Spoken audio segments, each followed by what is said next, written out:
Yo guys, welcome to the last lap. Don't forget to drop a lovely, juicy 5-star rating if you're watching on Apple Podcasts or Spotify. Hope you enjoy, and let's get into it. Post-race Azerbaijan Grand Prix, we're going to go straight to guest Sam. What did you think, mate? Sam? Oh. Sam. Is it finished? Is it over?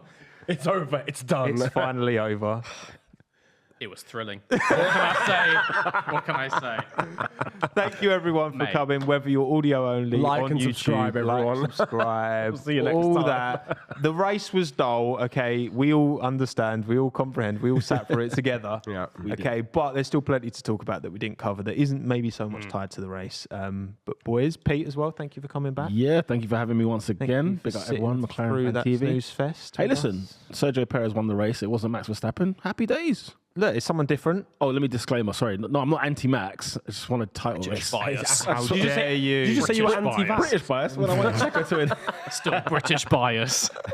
Mexican bias from Pete there. He's not letting go of Abu Dhabi. Look, again, I'm sure even the most ardent Verstappen fan, you don't want anyone to walk away with it. And it's keeping it interesting. There's 6 points between them now. Indeed, yeah. Max on 93, Checo on 87. Cheeky sprint win for Perez and in the race win as well. Yeah, I think honestly, the way this season is going, we can just hope for a title battle. And that is about it. Red Bull are, 93 points clear now in the Constructors' Championship. So that's done. if you are hoping for anyone else to win races this season, it ain't happening. It's not happening unless there's a crazy race. So, just wanting Perez to do well, just to keep a title race alive, is what we've got to hope Which we've for. had it in the past. You know, Mercedes, when they were clear in 2014, you know, you had Hamilton and Rosberg Yeah, that tripping over each Rosberg other. Hamilton season, well, couple seasons, elite entertainment. But it's a lot to ask, isn't it, of Sergio to be able to keep up this proximity of performance to Max. You know, it is a street circuit next week in Miami as well, which is typically a good place for Checo. But, you know, Max is good at every track. I think Checo struggles somewhat at the more traditional circuits compared to just how good he is at a street circuit. He's a bit of a specialist, isn't he, Sam? It's a lot to ask, but yeah, he's stepping up, and he particularly stepping up on street tracks. And we now have like half the season at street tracks. So It's Miami true. next, the opportunity technically, yeah. It's a is good there. point. Like Miami's next. Car park track. Would expect him to be good there. We're going to like Monaco soon.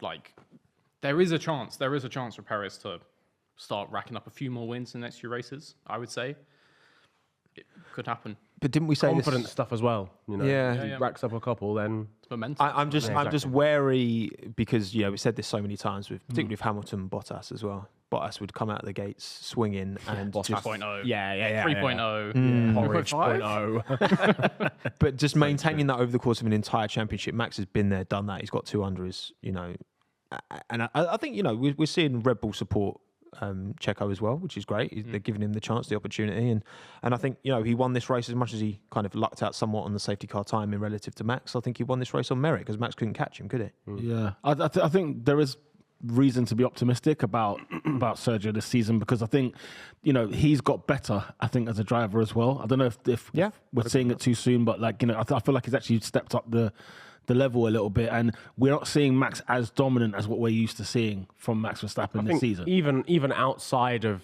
the street track stuff, I think just general pace wise, we've not seen Sergio like 0.6 off, No. or anything ridiculous. I think he's been within sort of. I think there was Australia was like a 1. Obviously, because he went off and started right towards the back. But I think there's not been that many sessions where I've seen him above. And he seemed to have car issues, back. I think. Yeah, that was a car. That was a brake sort of issue. It was once upon a time 80-20 to Max Verstappen, but I think it's a bit 65-35, you can argue, to Max. So the fact there's a bit more of an improvement from Sergio, as well as maybe Max might not be having it all his way this season. I'm looking forward to it. I think the title race is on, and I think Sergio will be there at least halfway.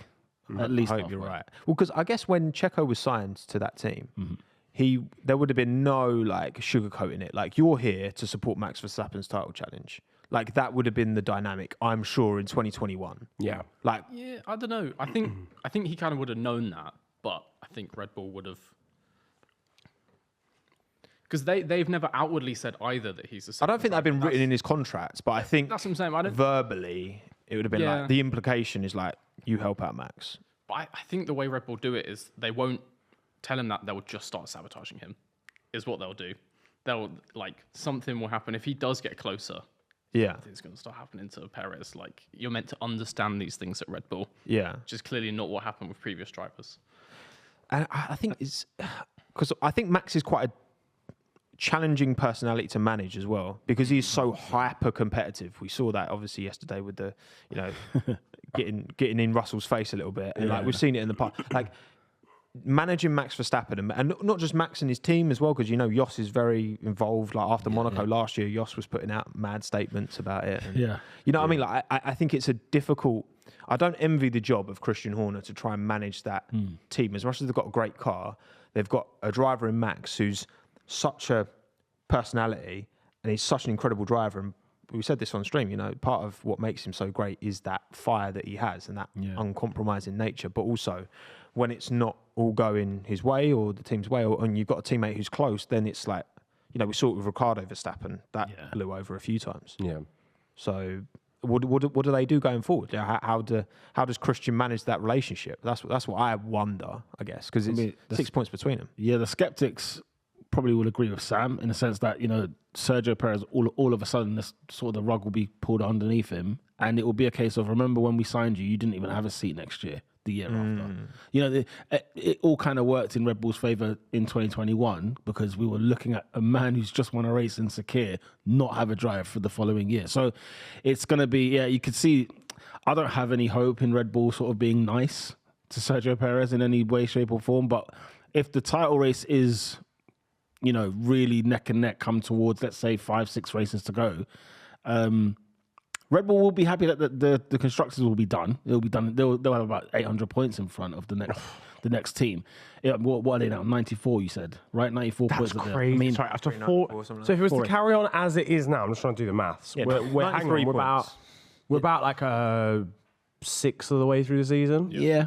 So times. Yeah, it's going to be bad. It's going to be really bad. mental. It's going 500 to be points ahead. really, really bad, guys. Yeah. I'm not going to lie. They're going to be 500 points ahead. It will be interesting to see how Red Bull manage Verstappen and what comes with Verstappen alongside Sergio if the race is on. Well, I guess we kind of have to somewhat address again what happened yesterday and between Russell and Verstappen. Saturday? Yeah. Oh, yeah. Not yesterday from this podcast. Yesterday from today. I got you. Nice. I got you, Good. bro. Like, I guess, you know, we've had the race. I think Max, you know, he didn't win the sprint and he had that contact with George, finished P3, big hole in the side of his car. I don't know. Are we all deep in this too much, right? Because I think having these drivers that, you know, there's a bit of spark and a bit of, you know, this isn't the first time George and Max have kind of come close to, you know, I don't think there's a lot of, what can I say? The relationship that Max has with, say, Lando, I think it's very different to the relationship, and Charles, I think, as well. There's a difference maybe it's between the relationship between him and George, for example. And I think there's the potential, because George is proving everything he needs to right now, that he's right up there. I think this is a battle, not just in terms of two drivers, but in two personalities and characters we're going to see play out for years to come.